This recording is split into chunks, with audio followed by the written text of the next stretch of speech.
Biblical archaeologist Ron Wyatt never planned to search for these cities, but in 1989, while working on another project, he was suddenly impressed to stop and examine some odd-shaped, whitish-colored formations along the western shore of the Dead Sea.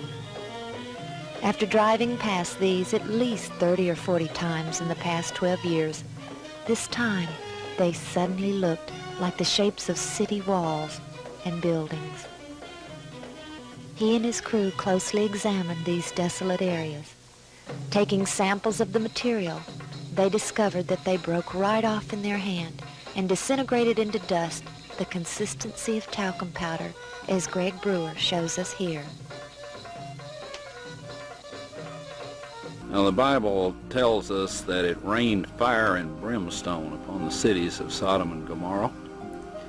Now, what you see in front of you here is the results of large and small, well, varying sized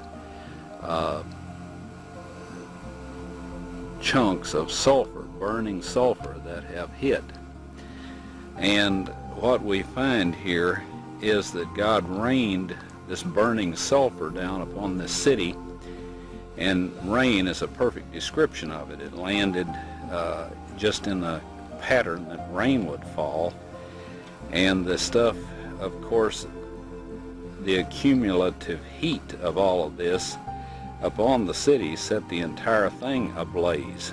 The flash point of every material there, metal, stone, of course the people, and everything burned, and this sulfur continued to burn, and it vitrified the material around it after it had burned it all up, sealed itself off from the oxygen, and then of course smothered itself out. And in each of these little crystalline capsules here is a varying size chunk of sulfur, and there are millions of these in these ashes that we have here.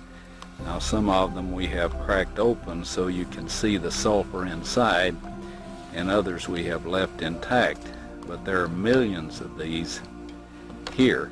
So this shows that God indeed rained fire and brimstone upon these cities. And if you look in your dictionary under brimstone, you'll find that it is sulfur.